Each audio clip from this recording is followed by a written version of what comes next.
What if I told you that a brutal Roman general who lived 2,500 years ago holds the key to understanding one of the most popular dystopian stories ever written? That Suzanne Collins didn't just create President Snow out of thin air. She reached back through millennia of human history to resurrect a figure whose story still haunts us today. A man whose pride destroyed everything he built. A warrior who conquered armies but couldn't conquer himself. His name was Gaius Marcius Coriolanus, and his shadow stretches from ancient Rome all the way to the capital of Panem. But here's what nobody talks about. The real reason Collins chose this particular Roman wasn't just about tyranny. It wasn't just about power. It was about something far more terrifying. The moment when a hero becomes a monster and the thin line that separates them. Rome's deadliest weapon picture, Rome in the 5th century BCE. Not the grand empire you're imagining. No Colosseum, no Caesar, no marble palaces stretching to the horizon. This Rome is smaller, hungrier, fighting for its very survival. A city-state surrounded by enemies where every man is a soldier and weakness means extinction. Into this world steps a boy named Gaius Marcius. From his first breath, he was different. The ancient historians tell us he lost his father young, some say before he was even born. Raised by his mother Volumnia, a woman whose ambition burned like Roman fire, young Gaius learned early that life offered two choices: dominate or be dominated. And dominate he did. By the time he was a teenager, Gaius had already distinguished himself on the battlefield. While other boys his age were still learning to hold a sword properly, he was earning his first military honors. But here's where the story takes its first dark turn. The Roman historian Plutarch, writing centuries later but drawing from sources now lost to us, describes a young man consumed by something beyond mere courage. Gaius Marcius didn't just want to win battles. He needed to prove himself superior to every man around him. Each victory only fed his hunger for the next. Each enemy conquered only reminded him of the enemies still standing. There was no satisfaction, only more war. The battle that changed everything. The city of Corioli stood as one of Rome's most persistent thorns. A Volscian stronghold that had resisted Roman expansion for generations. It represented everything the young republic couldn't quite conquer, until Gaius Marcius arrived. The battle itself reads like something out of a fever dream. Roman forces had surrounded the city, but the Volscians launched a counterattack that sent the legions retreating in panic. In the chaos, most commanders would have fallen back to regroup, not Gaius Marcius. According to the ancient accounts, he did something that borders on insanity. When the gates of Corioli opened briefly for the Volscian counterattack, Gaius didn't retreat. He charged forward, alone, into the enemy city. The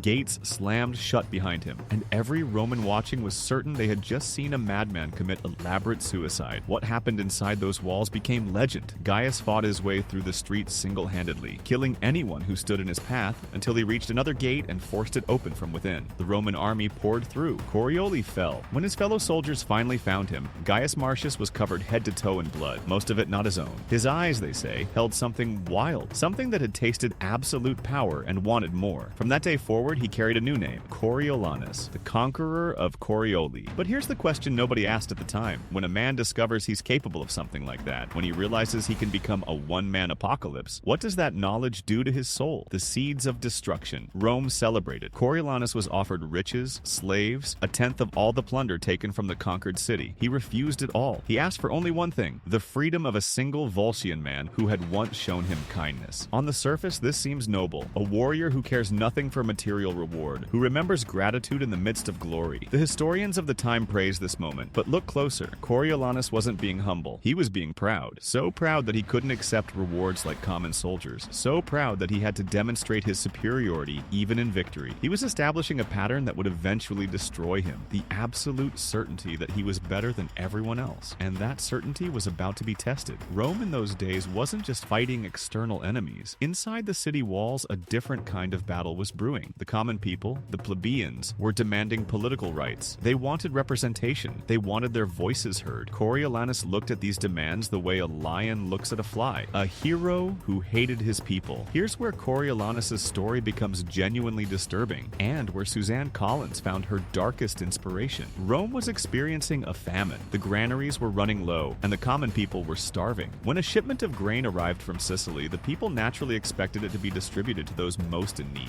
Coriolanus had other ideas. According to multiple ancient sources, he stood before the Roman Senate and argued with complete conviction that the grain should be withheld from the common people unless they gave up their political representatives, the tribunes. He wasn't just being cruel. He genuinely believed that the masses were unworthy of food, of voice, of dignity. Listen to how Plutarch describes his reasoning. Coriolanus saw the common people as livestock, as mouths that consumed without producing anything of value, as a mass whose only purpose was to be controlled by their betters. This wasn't political strategy. This was ideology. Pure, crystallized contempt. The breaking point. The plebeians, unsurprisingly, didn't take kindly to being told they should starve for the privilege of losing their rights. When Coriolanus ran for consul, Rome's highest office, the common people remembered, and they didn't just reject him, they put him on trial. Now, picture this moment. A man who had conquered cities single-handedly, a warrior covered in scars from 100 battles, all of them won, a living legend whose very name meant victory, and he was being judged by the people he considered beneath him. Coriolanus couldn't process it. His entire worldview was built on the certainty of his own superiority. To be judged by the masses was not just an insult, it was an impossibility, like asking a god to answer to ants. The trial's outcome was never really in doubt. Coriolanus was found guilty and sentenced to exile. But instead of accepting this punishment with whatever grace he could muster, Coriolanus did something that would echo through history, something that would inspire writers for millennia, something that Suzanne Collins would recognize immediately as the origin point for her most terrifying character. He went to the enemy, the ultimate betrayal.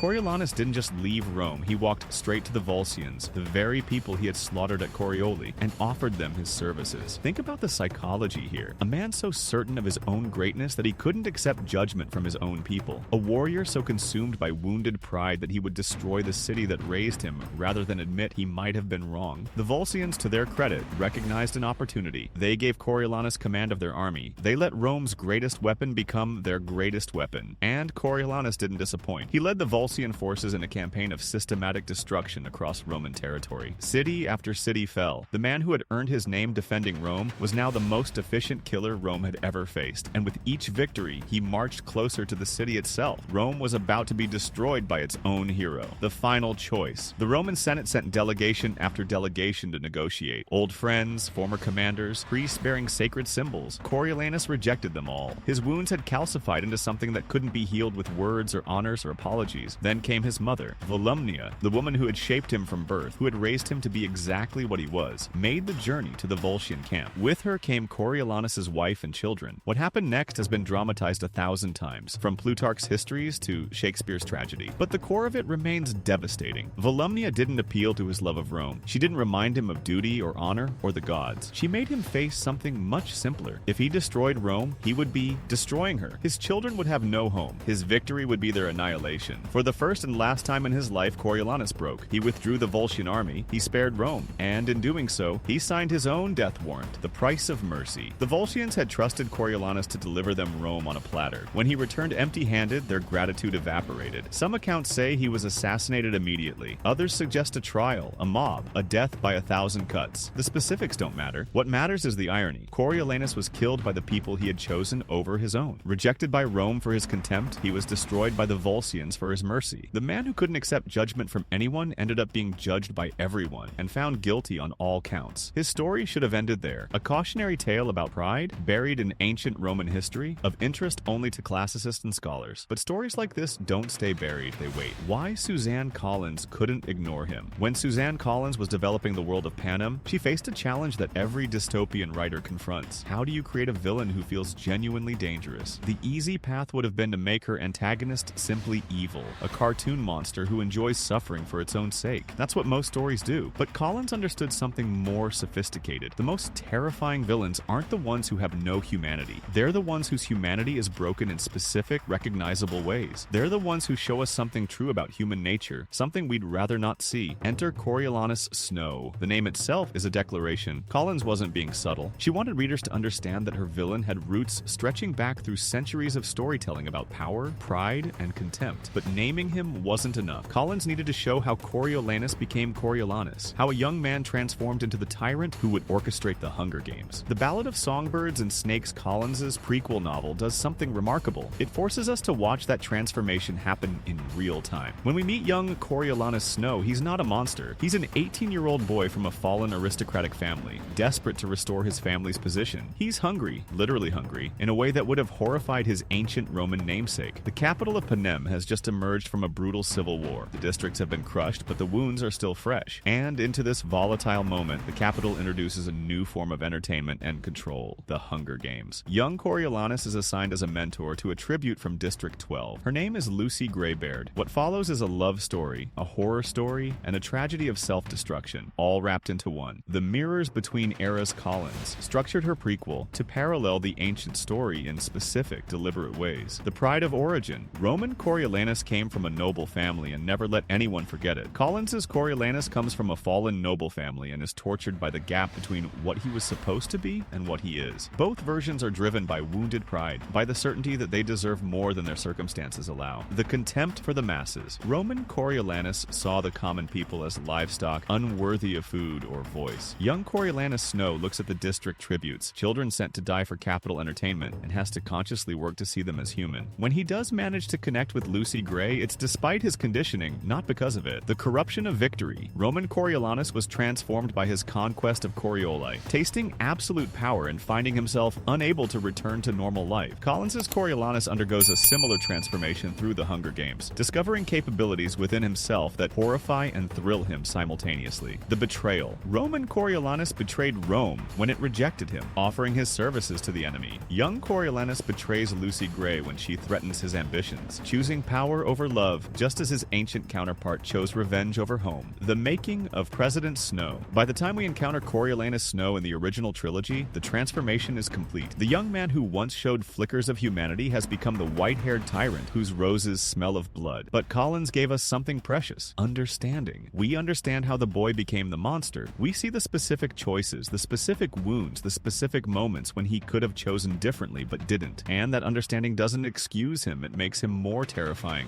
not less. Because if Coriolanus Snow is human, if his path to monstrousness was made of recognizable steps rather than supernatural evil, then the question becomes unavoidable. What steps are we taking? What contempts are we nurturing? What wounds are we allowing to calcify into something unforgivable? The philosophy of contempt. Both versions of Coriolanus share something beyond their names. A philosophy that sees humanity as fundamentally unequal, with the lesser humans deserving less consideration, less dignity, less food. For Roman Coriolanus, this was aristocratic snobbery taken to its logical extreme. He genuinely believed that common people were common in their souls, that their suffering mattered less because they mattered less. For President Snow, this philosophy has been systematized into the structure of Panem itself. The capital doesn't just exploit the districts, it has built an entire culture around the premise that district residents are less human, that their children can be sacrificed for entertainment because they were never fully people to begin with. This is what makes both stories so uncomfortable to read. They're not about villains from another world. They're about a specific human tendency taken to its endpoint, the tendency to see some groups as less human than others. The Hunger Games, as Roman Spectacle Collins, didn't just borrow a character from Roman history, she borrowed an entire system. The Roman gladiatorial games were exactly what the Hunger Games are: public spectacles of violence designed to maintain social control. They reminded the populace of the state's power over life and death. They provided entertainment that distracted from political grievances. They reinforced hierarchies by showing that some lives could be ended for the amusement of others. The parallels are precise enough to be uncomfortable. District tributes are essentially gladiators, slaves or prisoners forced to fight for audiences that see their deaths as entertainment rather than tragedy. When Katniss defies the system, when she refuses to kill Peeta at the end of the 74th Games, she's doing something the Roman arena almost never saw. She's asserting that her life and her competitor's life have value that the audience doesn't get to determine. This is the revolutionary act at the heart of the series. Not the military victories, not the propaganda. The simple assertion that the lesser people have equal dignity. It's exactly what Coriolanus, both versions, could never understand. Why Shakespeare loved this story. We can't talk about Coriolanus without acknowledging that Suzanne Collins wasn't the first major writer to resurrect him. William Shakespeare wrote his own Coriolanus around 1608, and his version adds layers that Collins clearly absorbed. Shakespeare's Coriolanus is a study in what happens when military virtue becomes political disaster. His hero is magnificent on the battlefield but catastrophic in peacetime because he can't adapt, can't compromise, can't see the people he's supposed to lead as anything other than obstacles or enemies. The play's most famous line comes when Coriolanus is banished and responds, "I banish you." He's so unable to accept judgment that he inverts reality itself. If Rome rejects him, then he rejects Rome, and somehow that makes him the winner. This is the psychology Collins understood perfectly. President Snow in the original trilogy has the same relationship with reality. He doesn't experience failure. He experiences betrayals that require punishment. He doesn't lose arguments. He encounters enemies who must be destroyed. The mother problem. In both the ancient sources and Collins's adaptation, the mother looms enormous. Roman Coriolanus was shaped by Volumnia into the warrior he became. She took pride in his wounds, in his enemies killed, in his absolute devotion to martial excellence. When she finally convinced him to spare Rome, she was essentially asking him to undo everything she had taught him. Collins gives young Coriolanus Snow a grandmother rather than a mother, but the dynamic is similar. similar. The grandmom represents the family's lost glory, the standard he's supposed to restore. Her expectations hang over him constantly, shaping his choices in ways he barely recognizes. Both stories suggest something unsettling about how we create monsters. We don't usually do it deliberately, we do it through expectations, through praise of the wrong virtues, through teaching children that they're better than others and must prove it constantly. The mothers in these stories loved their sons. That's what makes the tragedy complete. What Coriolanus teaches us about power. The story of Coriolanus, whether in ancient Rome, Shakespeare's Globe, or Collins's Panem, offers lessons that feel uncomfortably relevant today. Lesson 1. Contempt is corrosive. Coriolanus' fatal flaw wasn't his martial prowess or even his ambition. It was his contempt, the absolute certainty that some people were worth less than others. That contempt made compromise impossible, made democracy insufferable, made eventual atrocity inevitable. When we catch ourselves feeling contempt for groups of people, when we dismiss entire populations as unworthy of consideration, we're walking the same path. Maybe not to its endpoint, but on the same road. Lesson 2. Military heroes make terrible political leaders. Both versions of the story show the same pattern. A man who excels at violence failing catastrophically at governance. The skills that make you unstoppable in battle, single-minded focus, absolute certainty, willingness to destroy, are exactly the skills that make you toxic in peace. This wasn't just true in ancient Rome. It's a pattern that repeats throughout history whenever we assume that victory in one arena translates to competence in another. Lesson 3. Wounded pride is more dangerous than deliberate evil. Coriolanus didn't set out to destroy Rome because he hated it. He turned against his city because it wounded his pride. The betrayal came from love twisted into rage, from loyalty that couldn't survive rejection. The same is true of Collins' young Coriolanus. He doesn't wake up one day and decide to become a tyrant. He makes a series of small choices, each one protecting his pride, each one reasonable in isolation, until he's someone who could orchestrate the deaths of children for political control. Why this story keeps getting retold. Every few generations, humanity rediscovers Coriolanus. The ancient Romans told his story, the Renaissance revived it, Shakespeare dramatized it, T.S. Eliot called it Shakespeare's greatest play. Modern adaptations have set it in fascist Italy, in Iraq, in corporate boardrooms. And now Suzanne Collins has added her version, bringing the ancient Roman into a dystopian future that speaks specifically to our present anxieties. Why does this particular story have such staying power? Because Coriolanus isn't about one man. He's about a tendency that exists in every civilization, in every era, in every human heart. The tendency to see ourselves as special, as better, as deserving of things others don't deserve. Every society produces Coriolanuses. Every generation has to decide how to handle them, whether to celebrate their victories while ignoring their contempt, or to recognize that the contempt is the thing that will eventually destroy everything, including themselves. The final warning. Here's the thing about Coriolanus that nobody wants to admit. He was right about a lot of things. He was right that he was an exceptional soldier. He was right that he had sacrificed more for Rome than most citizens ever would. He was right that the political machinations of the tribunes were often self-serving. But being right about those things didn't make him right about everything. It didn't give him the authority to decide who deserved food and who deserved to starve. It didn't make his contempt justified. The same is true of Collins's Coriolanus Snow. He's genuinely intelligent, genuinely observant, genuinely talented. When he analyzes the weaknesses of the capital or the psychology of control, he's often correct, but none of that correctness justifies what he becomes. This is perhaps the most uncomfortable lesson of all. The Coriolanuses of the world aren't usually wrong about everything. They're right about enough to feel justified, right about enough to gather followers, right about enough to convince themselves that their worst impulses are actually wisdom. The trick is recognizing that being right about some things doesn't mean you're right about the fundamental things, that being exceptional in one area doesn't make you exceptional in all areas, that the world doesn't owe you anything just because you've contributed to it. How Collins built Panem from Roman bones. The genius of the Hunger Games series isn't just its action or its romance or its political commentary. It's the way Collins constructed an entire world from classical foundations, making ancient horrors feel immediate and modern atrocities feel ancient. Panem itself comes from panem et circenses, bread and circuses, the Roman poet Juvenal's dismissive phrase for how emperors kept the masses controlled. Give them food and entertainment, and they won't notice they've lost their freedom. The capital is Rome at its most decadent, a center of power that extracts resources from conquered territories, while its citizens gorge themselves on luxury and spectacle. The districts are the provinces, kept in line through a combination of military force and carefully calibrated starvation. And the Hunger Games themselves are the gladiatorial spectacles, updated for a media age where death can be broadcast in real time to every corner of the empire. Into this Roman framework, Collins inserted her Coriolanus, a character whose ancient story illuminates everything wrong with this world and explains how it came to be. The Mockingjay as anti-Coriolanus. If Coriolanus represents represents one type of leader, the warrior, whose contempt for the common people corrupts everything he touches. Then Katniss Everdeen represents something completely different. Katniss doesn't come from a noble family. She doesn't believe she's better than others. Her heroism isn't about proving superiority. It's about protecting people she loves. Where Coriolanus saw the common people as livestock, Katniss is the common people. She's the girl from District 12 who never wanted power, never sought glory, never considered herself above anyone, and yet she becomes the symbol that brings down everything Coriolanus Snow built. The contrast is deliberate. Collins isn't just telling a story about good versus evil. She's showing two fundamentally different ways of being human, one based on contempt and the need for superiority, the other based on love and the willingness to sacrifice. The tragedy inside the victory. But here's where Collins does something really interesting. She doesn't let Katniss off easy. By the end of the series, Katniss has killed people. She's been used as a propaganda tool. She's made choices that resulted in deaths she didn't intend. She's broken in ways that will never fully heal. The victory over Snow isn't triumphant. It's exhausting. The new world that emerges isn't utopia. It's a fragile thing that might fail at any moment. Collins refuses to offer the easy comfort of suggesting that defeating Coriolanus means defeating the tendency he represents. The lesson is harsher than that. Every generation will produce its own Coriolanuses. Every society will have to fight this battle again. The price of maintaining a world where human dignity matters is eternal vigilance, not against external enemies, but against the parts of ourselves that want to believe we're better than others. Why this matters now? We live in an age of Coriolanuses, not literal tyrants orchestrating death matches, though some places come closer than we'd like, but leaders who've convinced themselves that their exceptional qualities give them permission to disregard the needs and dignity of ordinary people. The pattern is always the same. Genuine accomplishment leads to inflated self-regard, which leads to contempt for those who haven't accomplished the same things, which leads to policies and behaviors that treat some humans as less valuable than others. Tech billionaires who've decided their success in one field makes them experts in everything. Political figures who've convinced themselves that their victory at the polls means they can do whatever they want. Media personalities who've mistaken audience size for moral authority. None of them think they're villains. Coriolanus didn't think he was a villain either. He thought he was the only one willing to tell the truth about human nature. The seduction of contempt. Here's something Suzanne Collins understood that we desperately need to remember. Contempt feels good. When you've worked hard and achieved something, it feels natural to look down on those who haven't. When you've sacrificed and struggled, it feels justified to resent those who seem to have contributed less. Young Coriolanus Snow didn't become a monster because he was evil. He became a monster because contempt was easier than empathy, because believing himself superior was less painful than admitting he was just another desperate person trying to survive. The seduction of contempt is that it protects our egos. If the people below us are truly inferior, then our position above them is deserved. If their suffering is somehow their own fault, then we don't have to feel guilty about our comfort. This is the trap. This is what transforms ordinary people into enablers of atrocity. Not mustache-twirling villainy, but the quiet acceptance that some lives matter less. Reading Coriolanus as a mirror. The power of both the ancient story and Collins' adaptation is that they don't let us off the hook. It would be comfortable to read about Coriolanus and think, I would never be like that. But the stories are constructed to make that comfort impossible. Roman Coriolanus started as a patriot who loved his city. Young Coriolanus Snow started as a teenager just trying to survive. Neither began as a monster. They became monsters through a series of choices that individually seemed reasonable. When we read these stories honestly, we have to ask ourselves, what contempts am I nurturing? What wounds am I allowing to fester? What small choices am I making that might lead somewhere I never intended to go? The answer isn't always comfortable. It isn't supposed to be. What we carry forward. 25 centuries after a Roman general was killed by the people he'd betrayed, we're still telling his story. We're still finding new versions to write, new contexts to apply, new warnings to extract. Suzanne Collins looked at our world, with its reality television, its growing inequality, its leaders who seem to despise the people they govern, and saw Coriolanus everywhere. She gave him a new setting, a new love interest, a new path to destruction. But the essential story remained the same. A man who believed himself superior, a man whose contempt blinded him to his own humanity, a man who destroyed everything he touched, including himself, and opposing him, ordinary people who refused to accept that their lives mattered less, a girl from the poorest district who became a symbol, a revolution that succeeded not through superior firepower but through the radical assertion that every human life has equal dignity, the choice that keeps returning. At the heart of both stories is a choice that every person and every society faces. Do we believe that all humans have equal worth, or do we believe that some are born to rule and others to serve? Coriolanus made his choice. He chose contempt. He chose the certainty of his own superiority. He chose power over love, revenge over home, destruction over compromise. And he was destroyed by that choice. Greece, in ancient Rome, in Shakespeare's play, in Collins' dystopia. The question the stories leave us with isn't whether Coriolanus was wrong. That's obvious. The question is whether we're making the same choice in smaller ways in our own lives, in our own societies. Every time we dismiss someone as less worthy of consideration, we're walking his path. Every time we let wounded pride override our better judgment, we're following his footsteps. Every time we convince ourselves that our accomplishments make us better rather than luckier, we're donning his armor. The Hunger Games may be fiction, Coriolanus of Rome may be ancient history, but the choice they dramatize is as immediate as today's headlines, as personal as our own hearts. The lesson that refuses to die. Here's why this story keeps being told, because we keep needing to hear it. Every generation produces its Coriolanuses. Every society has to decide whether to celebrate them or contain them. Every individual has to recognize the potential for contempt in themselves and choose differently. The ancient Romans failed this test. They exiled Coriolanus too late, celebrated his martial virtues too long, and barely survived the consequences. The capital of Panem failed this test completely. They built a society that was essentially Coriolanus's contempt-made architecture, and it eventually collapsed in fire and revolution. We're still taking the test. Every day, every choice, every moment when we decide whether to see the humanity in others or to dismiss them as lesser beings unworthy of our consideration. Suzanne Collins gave us the Hunger Games not just as entertainment, but as a warning. The same warning the ancient historians gave. The same warning Shakespeare staged 4 centuries ago. The Coriolanuses will always arise. The question is whether we'll stop them or become them.